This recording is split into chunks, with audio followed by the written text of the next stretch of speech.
Third piece is shale. There's a bunch of technologies working through the industry. The first one is something called microseismic. Seismic is an old tech. The idea is you send sound waves into the formation, they bounce around, eventually come back up. You get grainy strips of data that inform you where to drill. Microseismic, you get a full three-dimensional picture because you're picking up the microsounds within the formation as you drill, and the results are just stupefying. Because of microseismic, the United States has not drilled a dry well in the last 4 years. We've not drilled a low productivity well in 2.5 because we know exactly where all the petroleum is. And it's matched our new drilling techniques. At the start of the shale revolution, you'd go down a mile, you'd go over 600 feet. We then extended that by an order of magnitude. Vertical mile down, horizontal mile across. We then combined our surface infrastructure into pads. Well, now we're starting to do it this way. You just go down once and have lots of spurs. It uses half the labor, half the water, half the sand, half the pipe.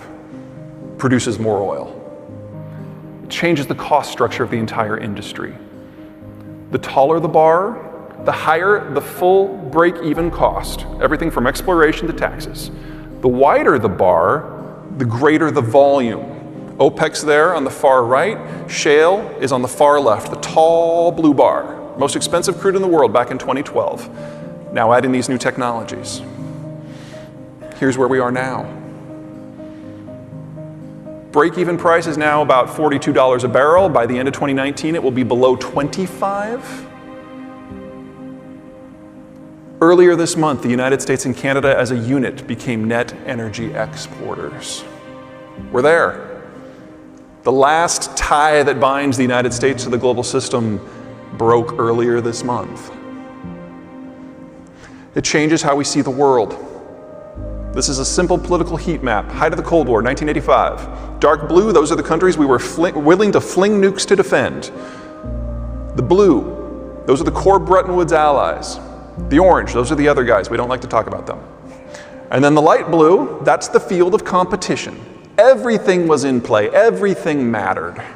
Now remove energy dependency. Change the way we look at the alliance structure. Remove the Cold War, and here's where we're going. Say what you will about Donald Trump. Dude has excellent timing because the foreign policy he espouses, if you want to call it that, would have never worked before now. And now, yeah, we can pull that off. Is that an endorsement? No. But it can work. You remove the United States, you get 3 major military outcomes as countries, out of desperation or opportunity, seek to reshape their neighborhood. The first involves the Russians. Post-Cold War, there was a 60% drop in the Russian birth rate, which means that by 2022, that's the magic year, the Russian army will be less than half the size that it was last year. If they're going to reshape their neighborhood, they have to do it now. And so you have to look at the world from their point of view. The deep red are areas of Russian ethnic majority population. On the western edge of that zone is a 2,000-mile border that makes Kansas look hilly. Russians know they can't defend that border with the troops they have, much less the troops they're about to have. But they think if they can forward position their rapidly shrinking military into these 5 arcs, then 2,000 miles shrinks down to about 450. That they can do. All they have to do is conquer all or part of 11 different countries. Say what you will about the Russians, they've never had a problem thinking big. Here's the problem for the rest of the world. That's the oil export network. That's 7 million barrels of crude that goes offline. More than enough to cause an energy-induced depression lasting at least a decade. War number 2, the Persian Gulf. The primary reason that the Persian Gulf has been so calm for the last 40 years, and just marinate in that statement for a second, is Bretton Woods. The United States keeps a carrier in the Gulf to make sure that the oil flows. The oil powers the trade order. The trade order gives the United States its alliance, which gives it its security. But we now define our security differently. We no longer need the alliance. We don't even need the oil. We've never used the trade, and everything that has kept us involved in this region for 40 years has dissolved. That leaves it to the local powers to figure out who's in charge. But let's be perfectly honest with ourselves here. Aren't we as Americans kind of sick of hearing about the Middle East? So let me just simplify it and put it this way. It's kind of like the rivalry between the Packers and the Vikings, just with more guns. And like all of the world's truly great rivalries, eventually fans end up in the wrong bar. So down here in the dark, cold land where time and hope are lost, aka Green Bay, you have 2.5 million religious Shia living in Sunni Saudi Arabia. Also, part of the Wisconsin Riviera area is home to the world's largest oil producing asset, the Guar Superfield, which alone kicks out 7 million barrels a day. Now, up here in purple heaven, you have 3 million ethnic Arabs living in Persian Iran. That's 80% of Iran's oil and natural gas output. The intelligence agencies on both sides are trying to spawn revolutions in the other, working from the very accurate assessment that if you kill the oil income, you've really damaged the countries. Just those two zones, that's 11 million barrels of crude per day, 20 once you include everyone who's going to get caught in the crossfire. And that shifts where the oil comes from and where it goes. Pre-shale, this is how the world worked. Everything either went to Europe or the United States, and the cast-off ended up going to East Asia. But shale largely removed the United States from the equation. Everything now needs to go to East Asia to find a buyer. But if you fast forward a little bit and put these two wars in the equation, the Europeans have no choice but to dust off their own imperial models and go out and secure the crude themselves, because the Americans won't be doing it. And there's not enough left for East Asia. Check this out. The red bars on the far east, those are net oil exports. The green bars on the far west, those are net oil imports. Notice how conveniently far apart they are. It's a 7,000-mile sail from the Persian Gulf to Osaka.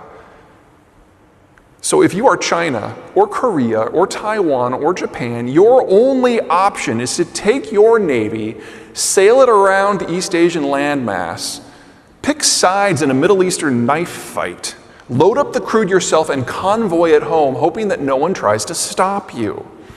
Now, if this were anywhere else in the world, I would be worried. But this is East Asia. And if there's anything we know about the Koreans, the Taiwanese, the Chinese, and the Japanese, it's got a centuries-old history of brotherly love and cooperation, and nothing could possibly go wrong. Humor me. We get a hot shooting war in these zones, where maritime traffic isn't a casualty, it's a target. This is home to 80% of the world's maritime oil shipments. These are the paths that take up 3/4 of global agricultural shipments and 3/4 of global manufacturing supply chain steps. What do these conflicts have in common? The US doesn't care. Because our economy is local, our agricultural systems are not threatened, and we're going through the fastest pace of industrialization in our history. And the more chaos that there is out there, the more stable it gets here economically. Because the United States Navy is still more powerful than everybody else is put together, and that's not going to change. It's not that the Americans are cold or ignorant, it's that they're isolated.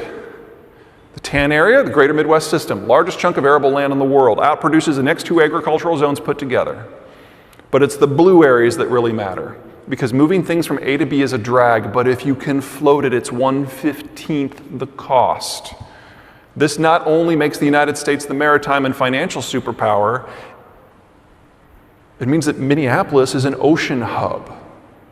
Because the greater Mississippi by itself is more miles of navigable waterway than the rest of the planet put together. And it's all in one place and all in the right place. Decades of bipartisan effort has yet to screw this up. And we are not going to figure out how to do it in the next 4 years. You're good. The only question is now what? For those of you like me who are somewhat libertarian, like the idea of an engaged United States kind of being the beacon on the hill, I'm afraid to say it, but we've lost.